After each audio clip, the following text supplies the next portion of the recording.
Hello everyone, क्या हाल है भाई? ठीक है। अच्छा जी, एक्सरसाइज 3.2 चल रही थी हमारी, उसी को अगर हम कंटिन्यू करें तो जनाब हमारे पास मौजूद है क्वेश्चन नंबर 9। 9 का देखते हैं जनाब, पार्ट 1। दे आर सेइंग कि हमारे पास 3 लाइंस हैं, लेट्स से ऐसी हैं। तो this is line 1, right? Line 1,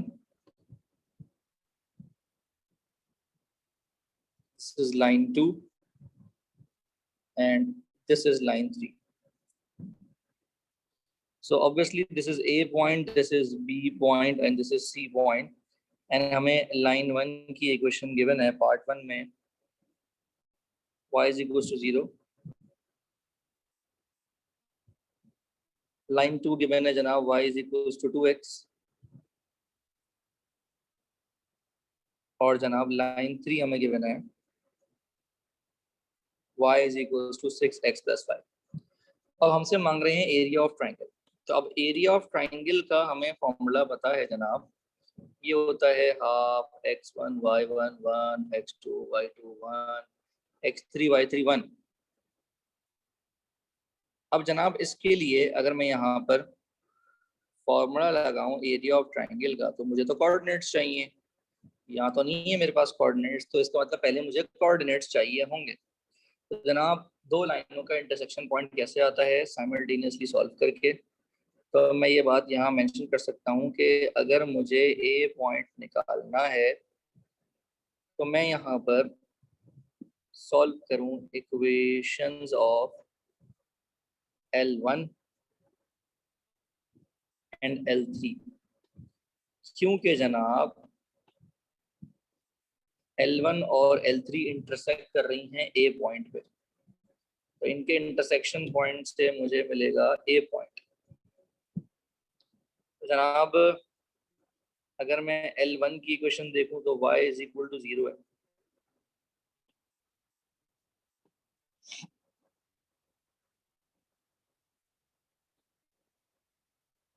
ये मैं पुट कर देता हूँ लाइन 3 की इक्वेशन में। लाइन 3 की इक्वेशन हो जाएगी जनाब y is equal to 2x, sorry ये हो जाएगा 0 is equal to 6x plus 5 और x की वैल्यू आ जाएगी जनाब -5/6। तो जनाब हमें a के कोऑर्डिनेट्स मिल गए -5/6, 0। इसी तरीके से अब अगर मुझे b के कोऑर्डिनेट्स चाहिए तो अब मैं इक्वेशन सॉल्विंग करूंगा। हाँ भाई, लाइन और line 2, solving equations of line 1 and line 2। तो जनाब इसमें लाइन 1 है y इज इक्वल टू 0, और जनाब लाइन 2 है y is equal to 2x, तो y की जगह पर मैंने 0 डाल दिया। तो जनाब यहाँ से x भी आ गया 0। जनाब जब x भी आ गया y भी आ गया, तो इसका मतलब मेरे पास b के कोऑर्डिनेट्स आ गए। जनाब अब हम बात करते हैं सी पॉइंट की। तो सी पॉइंट के लिए हमें इक्वेशन सॉल्व करनी पड़ेंगी लाइन 2 और लाइन 3। तो जनाब लाइन 2 में y बराबर है 2x के, तो जनाब लाइन 3 में पुट कर दूंगा तो ये हो जाएगा 2x is equal to 6x plus 5। तो जनाब ये हो जाएगा -5 इज इक्वल टू 4x, और x बराबर आएगा जनाब -5/4 के।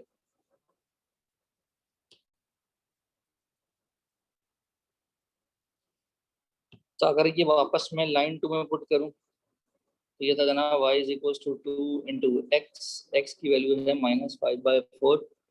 तो जनाब y की वैल्यू आ गई मेरे पास -5/2।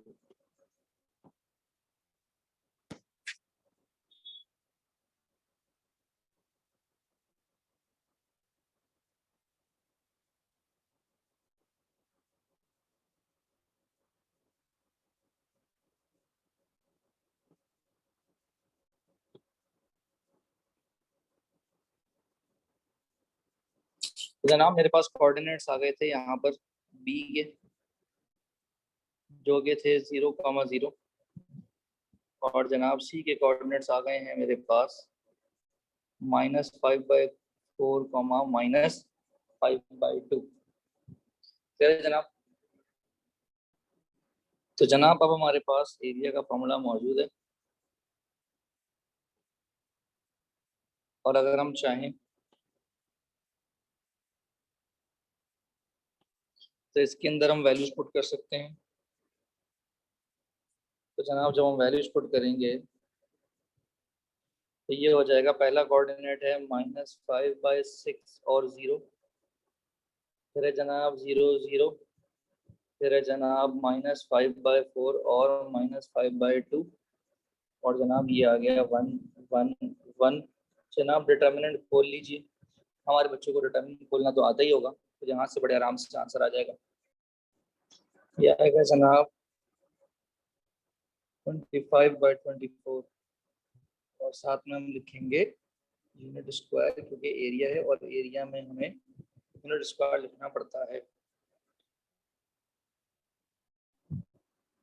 जनाब पहले हमने ए पॉइंट निकाला, फिर हमने बी पॉइंट निकाला, फिर हमने सी पॉइंट निकाला, और तीनों पॉइंट निकाल कर फिर हमने एरिया निकाल लिया।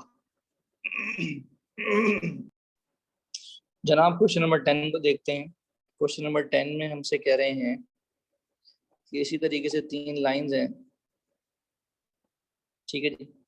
वो कह रहे हैं जनाब लाइन 1 की इक्वेशन है हमारे पास y = m1x + b1। लाइन 2 की इक्वेशन है y = m2x + b2। और जनाब लाइन 3 की इक्वेशन है हमारे पास x = 0। तो जनाब अब यहाँ पर कह रहे हैं कि हमें प्रूफ करना है कि इन तीनों लाइन से मिलने वाला जो ट्राइंगल है उसका जो एरिया है वो हमें प्रूफ करना है कि इसके बराबर है। तो इसके बराबर प्रूफ करना है, मतलब एरिया हमें निकाल कर दिखाना है। यहाँ पर भी वही मसला है कि ना ए पता है, ना बी पता है, ना सी पता है। तो अगर हम ए बी सी की लेंथ निकाल लें,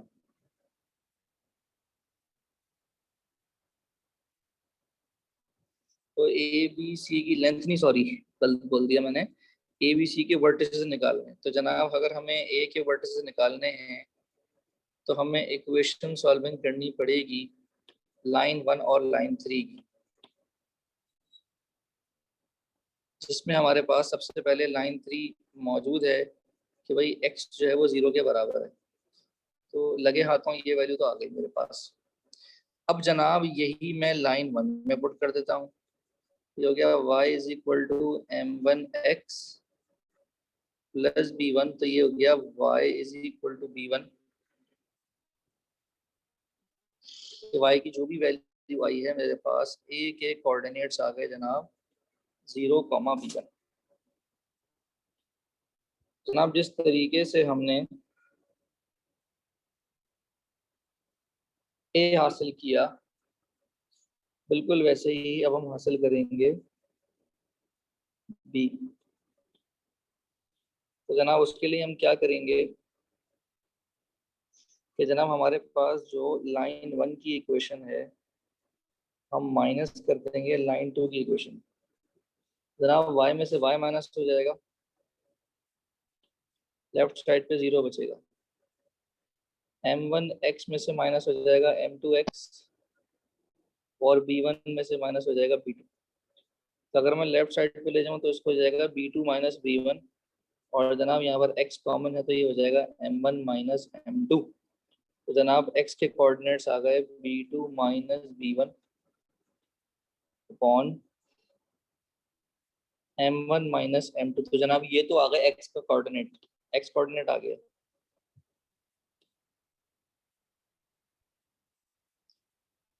अब जनाब लाइन 1 की इक्वेशन में अगर हम y पुट कर दें, सॉरी x पुट कर दें, तो ये है जनाब b2 माइनस, सॉरी ये है m1x।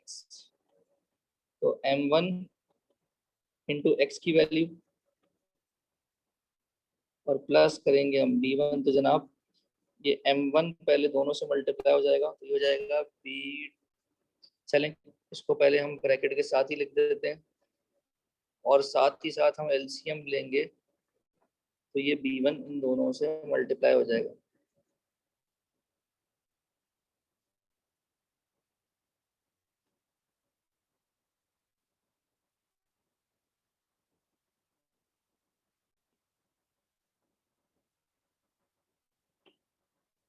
तो जनाब इसको सिंप्लीफाई करेंगे, ये हो जाएगा B2M1 minus B1M1 plus B1M1 minus B1M2 upon M1 minus M2। Cancellation होगी और जनाब प्लस माइनस वाले कैंसिल होंगे और हमारे पास आ गई जनाब वैल्यू y की। ये जो भी x और y की वैल्यू है जनाब, ये वैल्यू है b के कोऑर्डिनेट्स की। तो b के कोऑर्डिनेट्स आ गए B2 minus B1 upon M1 minus M2, comma y coordinate है हमारे पास B2M1 minus B1M2 upon M1 minus M2। तो जनाब ये आ गए b के कोऑर्डिनेट्स। तो सिमिलरली अब हम निकालेंगे c के कोऑर्डिनेट्स, और उसके लिए हमें क्या लिखना पड़ेगा कि for C solving equations of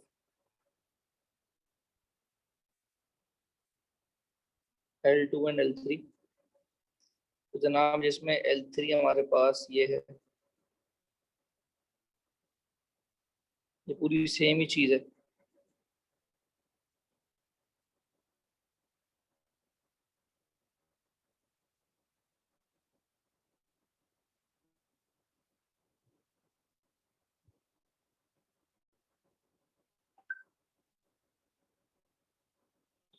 बस यहाँ पर फर्क इतना है कि लाइन 1 की बजाय लाइन 2, M1 की बजाय M2, B1 की बजाय B2, ये फर्क आएगा और कोई फर्क नहीं आएगा, क्योंकि लाइन 2 और लाइन 3 सॉल्व हो रही है। तो यहाँ पर ए के बजाय ये हो जाएंगे सी के कोऑर्डिनेट्स। तो जनाब हमारे पास ए के कोऑर्डिनेट्स आ गए, बी के कोऑर्डिनेट्स आ गए, सी के कोऑर्डिनेट्स आ गए। ओके जी, तो अब हम क्योंकि तीनों वर्टिसेस निकाल चुके हैं, अब हमें एरिया ऑफ ट्राइंगल जो है वो निकाल कर प्रूव करके दिखाना है। तो एरिया ऑफ ट्राइंगल में आपको पता है कि हमें वर्टिसेस डालने होते हैं। तो वर्टिसेस डालने का मतलब है कि हम वर्टिसेस डालेंगे। तो जनाब पहला वर्टेक्स है हमारे पास 0 और B1, तीसरा है 0 और B2, और ये हमारे पास रहा x कोऑर्डिनेट। ठीक है जी, और जनाब ये रहा हमारे पास y कोऑर्डिनेट। डब्बे में कर दें, खूबसूरत लगेगा। तो जनाब अब हमें निकालना है इसका आंसर। तो हम क्या करेंगे, हम एक्सपेंडिंग करेंगे। एक्सपेंडिंग करते हैं कॉलम 1 से, आसान है जनाब। जब कॉलम 1 से करेंगे तो कॉलम 1 का एलिमेंट पहला 0 है, अगले के साथ हम लगाएंगे माइनस।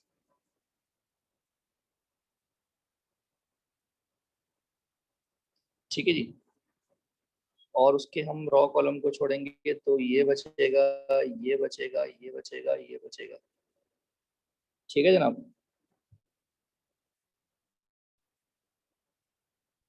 डिटरमिनेंट में तो हमारे बच्चे चीते होंगे ना।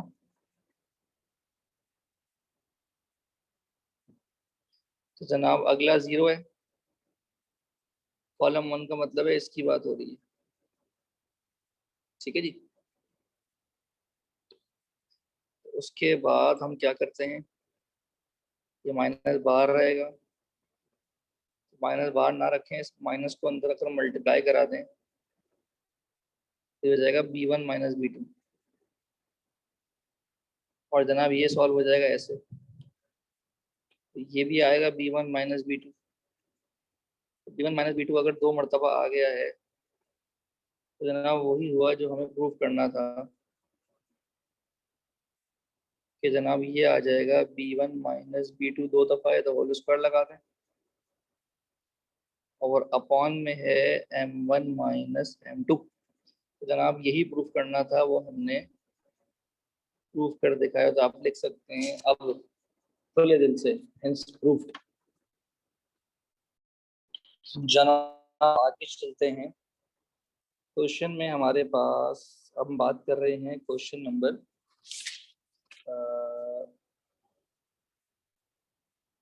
12 की बात कर लेते हैं। पहले क्वेश्चन नंबर 12 में जनाब हमें क्या करना है कि प्रूफ करना है कि पॉइंट्स जो हैं वो कोलिनियर हैं। तो याद रखें, अगर कोलिनियर पॉइंट्स हैं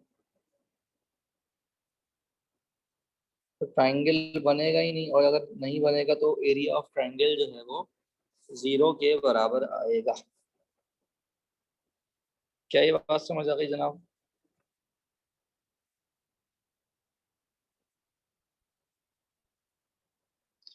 जनाब क्वेश्चन नंबर 13 देखते हैं। क्वेश्चन नंबर 13 में हमसे वही कहा जा रहा है कि 3 लाइंस मौजूद हैं और हमें पहले बताने हैं उसके एंगल्स ना।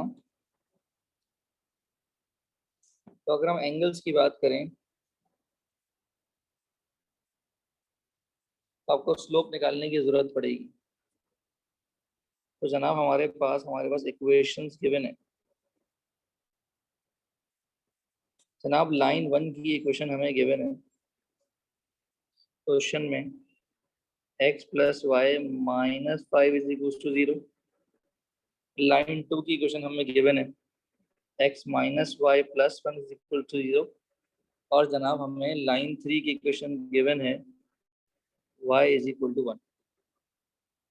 तो हमें यहाँ पर सबसे पहले स्लोप निकालना पड़ेगा।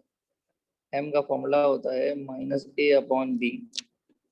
तो जनाब m1 आ जाएगा लाइन 1 का स्लोप, -1/1, दैट इज -1। फिर आएगा जनाब लाइन 2 का स्लोप, -1/-1, दैट इज 1। और फिर आएगा जनाब लाइन 3 का स्लोप जो कि -0/1 है, क्योंकि उसमें x नहीं है। जब x नहीं है तो वो 0 के बराबर है। तो इसीलिए जनाब इसका जो स्लोप है वो 0 के बराबर आएगा। अब चूंकि हमें एंगल्स निकालने, तो जनाब तीनों पे एंगल्स बनेंगे और इनकी डायरेक्शन होगी एंटी क्लॉकवाइज। तो जनाब इस तरह का सवाल हमने एक्सरसाइज 2.4 में भी किया है। जनाब हमने एंगल्स की डायरेक्शन बना ली एंटी क्लॉकवाइज, इसको हमने m1 कह दिया, इसको हमने m2 कह दिया और इसको हमने m3 कह दिया। लाइन 1 का स्लोप m1, लाइन 2 का स्लोप m2 और लाइन 3 का स्लोप m3। तो जनाब यहाँ पर अगर हम tan अल्फा, जनाब अगर ये अल्फा है, ये बीटा है और ये गामा है, जनाब tan अल्फा के केस में जो फॉर्मूला बनेगा वो बनेगा m3 minus m1 upon 1 plus m1 m3। क्योंकि m3 पे एंगल गिर रहा है और m1 से एंगल निकल रहा है। तो जनाब यहाँ पर वैल्यूज पुट करेंगे, आंसर आ जाएगा। इसी तरीके से tan बीटा, ये बनेगा m1 minus m2 upon 1 plus m1 m2। Exercise 2.4 में आपको बताया गया था तो जनाब जहाँ से एंगल निकलेगा वो पॉजिटिव नहीं बल्कि नेगेटिव होगा, और जहाँ एंगल गिरेगा वो होगा पॉजिटिव, और एंगल हमेशा एंटी क्लॉकवाइज। जनाब इसी तरीके से अब हम देखेंगे tan गामा को, और जनाब ये एंगल निकल रहा है M3 से, तो वो नेगेटिव होगा, और जहाँ जा रहा है वो M2 है वो पॉजिटिव होगा। तो जनाब ये बन जाएगा M2 minus M3 upon 1 plus M2 M3।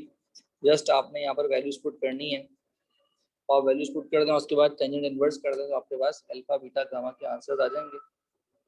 तो जनाब अल्फा आप निकालेंगे ये 45 डिग्री आएगा,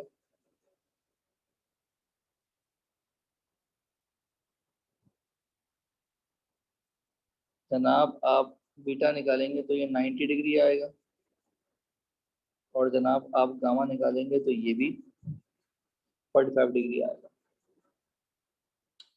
क्लियर है जनाब, बात समझ आ गई है जी? किसी किस्म का कोई मसला है इसमें? सो गाइस आज के लिए इतना ही है, फिर इंशाल्लाह कंटिन्यू करेंगे हम नेक्स्ट क्लास में। उम्मीद है कि हमारे बच्चों को समझ में आया होगा।